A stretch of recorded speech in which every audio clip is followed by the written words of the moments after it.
अस्सलाम वालेकुम। NHA ई-बिडिंग में खुशामदीद। जैसा कि आप सब लोग जानते हैं कि NHA ने अपना ई-बिडिंग सिस्टम लॉन्च कर दिया है और उस सिस्टम के अंदर जो है वो अब कुछ टेंडर्स लाइव भी हो चुके हैं और इंशाल्लाह आने वाले जितने भी टेंडर्स हैं वो NHA ई-बिडिंग सिस्टम के ऊपर आएंगे। और इस हवाले से आज हम इस वीडियो के अंदर बात करना चाह रहे हैं। इस सिस्टम की कुछ फंडामेंटल्स हैं जिनके ऊपर हम बात करेंगे और साथ जो भी यूज़र अकाउंट क्रिएट करने का प्रोसीजर है उसके ऊपर हम डिस्कशन करेंगे। हमारा NHA ई-बिडिंग का जो URL है वो है ebidding.nha.gov.pk। हम इस URL पे जैसे ही पहुंचेंगे तो हमारे सामने एक लॉगिन पेज आएगा जिसके ऊपर कुछ डिटेल्स लिखी हुई हैं। उन डिटेल्स के अगर बारे में बात की जाए तो इसमें हमारे पास 2 बटन अवेलेबल हैं, एक्टिव टेंडर्स और क्लोज टेंडर्स के। उसके अलावा हमारे पास लेफ़्ट साइड पे नीचे कॉन्टैक्ट नंबर है हमारी IT सपोर्ट स्टाफ का जो NHA के ई-बिडिंग सिस्टम से रिलेटेड क्वेश्चंस को डील कर रहे हैं, वो उनका नंबर है। और साथ हेल्प एंड ट्यूटोरियल्स का बटन है जिसके अंदर हमारे पास PDF फॉर्मेट में यूज़र मैनुअल्स हैं सिस्टम को ऑपरेट करने के लिए। नंबर मैं हाईलाइट कर रहा हूँ अगर उसको विजिबिलिटी के लिए कि नंबर कौन सा है। वो नंबर हमारी स्क्रीन पे विजिबल है। जैसे ही हम लॉगिन स्क्रीन के ऊपर आएंगे तो हमारे पास इधर एक बटन अवेलेबल है क्रिएट यूज़र अकाउंट का। उस बटन के ऊपर जैसे ही क्लिक करेंगे तो हम एक पेज के ऊपर जाएंगे और वो पेज हमें बताएगा कि हमने क्या इन्फॉर्मेशन फिलअप करनी है। बटन पे क्लिक करते हैं और आगे इन्फॉर्मेशन की तरफ चलते हैं। न्यू यूज़र अकाउंट जब क्रिएट करने के लिए हम पहुँचेंगे तो हमारे पास कुछ इस तरह इन्फॉर्मेशन रिक्वायर्ड होगी जिसमें फ़र्स्ट नेम है, लास्ट नेम है, CNIC नंबर है, CNIC अटैचमेंट है, मोबाइल नंबर है, ईमेल एड्रेस है, पासवर्ड और कंफर्म पासवर्ड की ऑप्शन अवेलेबल है। फ़र्स्ट नेम में जो भी कंपनी का ऑथराइज यूज़र है वो अपना ईमेल नाम डालेगा, लास्ट नेम में अपना लास्ट नेम डालेगा। CNIC कंपनी के ऑथराइज यूज़र का होगा। CNIC अटैचमेंट के अंदर जो भी आपका ID कार्ड की स्कैंड कॉपी PDF फॉर्मेट में इसके साथ अटैच होगी। इसको हम फिल करते हैं। डेमो अकाउंट के लिए हम इसको डेमो और अकाउंट लिख रहे हैं क्योंकि हम टेस्टिंग के ऊपर है। इसमें हम 374051234567 8 अटैचमेंट में हम डमी CNIC अटैच कर देते हैं फ़िलहाल। और फ़ोन नंबर के अंदर हम फ़ोन नंबर डालेंगे जो भी फ़ोन नंबर होगा जिस पे OTP रिसीव होगा। उसके बाद हम ईमेल एड्रेस जो भी कंपनी का ऑथराइज रिप्रेजेंटेटिव है उसके पास एक कंपनी का ईमेल एड्रेस अवेलेबल होगा और वो ईमेल फ़िलहाल तो हम demo@nha.gov.pk डाल रहे हैं। और पासवर्ड में हमारे पास जो इसमें डिटेल्स अवेलेबल हैं वो एक अपर केस है, एक लोअर केस है। मतलब एक कैपिटल होना चाहिए, एक स्मॉल केस में होना चाहिए, नंबर होना चाहिए, एक स्पेशल कैरेक्टर होना चाहिए। उसके साथ ही हमारे पास गूगल कैप्चा अवेलेबल है जिसमें हमने कैप्चा सॉल्व करना है।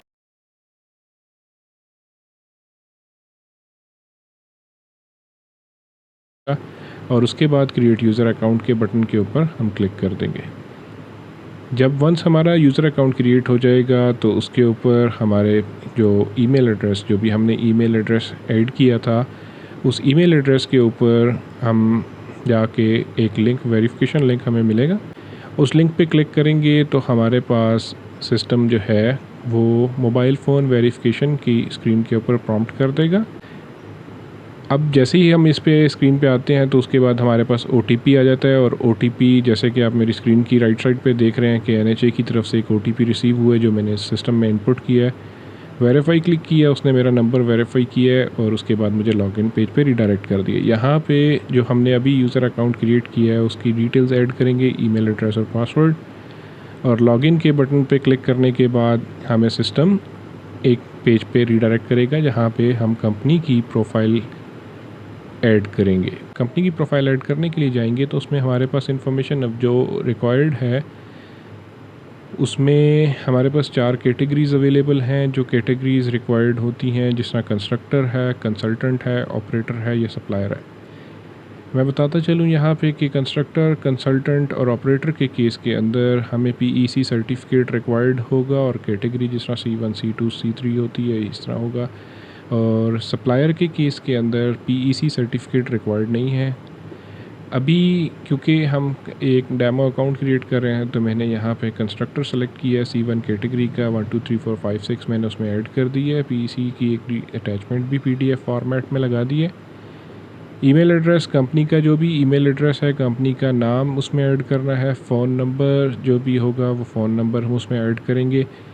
उसके बाद वेबसाइट एड्रेस है, जो भी अगर कंपनी का वेबसाइट एड्रेस है तो ठीक है, नहीं है तो उसको ब्लैंक छोड़ सकते हैं फील्ड को।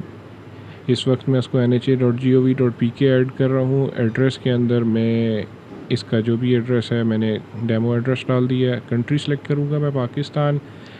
प्रोविंस में जो भी आपकी कंपनी जिस भी जगह रजिस्टर्ड है, जिस मर्ज़ी प्रोविंस के अंदर रजिस्टर्ड है, आप उसको सेट कर सकते हैं। फॉर माई केस मैं इसको पंजाब सेलेक्ट कर रहा हूँ। सिटी के अंदर मैं इसको रावलपिंडी ऐड कर दूँगा ताकि हम इसको कंटिन्यू कर सकें। NTN के अंदर जो भी आपका NTN नंबर है वो आपने इनपुट देना है और उसके अंदर NTN याद रहे कि ये यूनिक है तो इसको आप वंस एक कंपनी के लिए यूज़ कर सकते हैं। डुप्लीकेट NTN सिस्टम एक्सेप्ट नहीं करेगा। STRN नंबर होता है जो हमारे पास सेल्स टैक्स का है। और लीगल स्ट्रक्चर में हमारे पास डिफरेंट डिटेल्स हैं। सोल प्रोप्राइटर है, पार्टनरशिप आ गई है, उसके बाद हमारे पास इंडिविजुअल्स आ जाते हैं, गवर्नमेंट एंटिटी अवेलेबल है, प्राइवेट लिमिटेड है, और इसी तरीके से मेरे पास लिस्टेड पब्लिक कंपनी है, एक अनलिस्टेड पब्लिक कंपनी है। इस तरह की कुछ डिटेल्स हमारे पास हैं जिसमें उसकी सर्टिफिकेट और इनकॉर्पोरेशन और डिटेल्स चाहिए। डेमो अकाउंट के पर्पज़ के लिए मैं सोल प्रोप्राइटर सेलेक्ट कर रहा हूँ और उसमें मैंने उसका affidavit of sole proprietor add किया और एक्टिव टैक्स पेयर ऐड किया। मैनेजिंग मेंबर के बारे में डिटेल्स ये बताता चलूँ कि मैनेजिंग मेंबर्स के अंदर आप अगर सोल प्रोप्राइटर हैं तो आपका अपना नाम आएगा। डेजिग्नेशन कैपेसिटी के अंदर आप जो मर्ज़ी ऐड करना चाहें। CNIC के अंदर अपना CNIC ऐड करेंगे और कॉन्टैक्ट नंबर के अंदर अपना कॉन्टैक्ट नंबर ऐड करके सेव का बटन दबाएंगे तो यहाँ मैनेजिंग मेंबर में आपका एक मेंबर ऐड हो जाएगा। सोल के केस में एक ही मेंबर होता है, इस वजह से इस टाइम हम एक ही मेंबर इसमें ऐड करेंगे। वो मेंबर ऐड करने के बाद हमारे पास नीचे अपनी यूज़र नेम इन्फॉर्मेशन अवेलेबल हो जाएगी। Let me add my number. जैसे ही मैंने इधर नंबर डाल दिया उसके बाद मेरी अपनी यूज़र इन्फॉर्मेशन अवेलेबल है और अथॉरिटी लेटर लगाना है। अथॉरिटी लेटर का हमारे पास फॉर्मेट जो NHA की तरफ से गिवन है वो नीचे मैंने जैसे क्लिक किया और वहाँ पे अवेलेबल था। इस अथॉरिटी लेटर को अपने उस नंबर लेटर हेड के ऊपर प्रिंट आउट करना है और इसको फिलअप करने के बाद ऑथराइजिंग पर्सन के अंदर जो पर्सन कंपनी का ऑनर है वो ऑथराइज़ कर रहा है और ऑथराइज्ड यूज़र के अंदर वो यूज़र होगा जो सिस्टम यूज़ करेगा। सोल के केस में आप अपने आप को भी कर सकते हैं और अगर आपने कोई बंदा रखा हुआ है तो उसके ऊपर भी कर लेंगे। उसके बाद लास्ट में टर्म्स एंड कंडीशन है जो कि टर्म्स एंड कंडीशंस में हमारे पास इस तरह एक पॉपअप ओपन होगा जिसमें टर्म्स एंड कंडीशन है ई-बिडिंग सिस्टम को यूज़ करने की और उसके बाद हम कंपनी सबमिट कर सकते हैं। कंपनी जैसे ही हम सबमिट करेंगे तो हमारी कंपनी जो है वो सिस्टम में चली जाएगी और वहाँ पे NHA की जो रिव्यू टीम है वो उसको रिव्यू करेगी, आपकी डॉक्यूमेंट्स को देखेगी और जैसे ही आपकी डॉक्यूमेंट्स को वेरीफाई कर लिया जाएगा उसके बाद आपकी कंपनी एक अप्रूवल स्टेटस में चली जाएगी। जैसे ही वो अप्रूव हो जाएगी तो आपके सामने एक इस तरह का डैशबोर्ड नज़र आएगा जैसा कि सिस्टम में आपको नज़र आ रहा है। उसमें आपके पास एक्टिव टेंडर्स आ रहे हैं, रनिंग टेंडर्स, क्लोज टेंडर और इस तरह की डिटेल्स हैं। आज के इस ट्यूटोरियल में हम इतना ही डिस्कस करने वाले थे। इसके अलावा कोई क्वेश्चंस हों तो आप हमारे हेल्प डेस्क पे कॉल करके पूछ सकते हैं।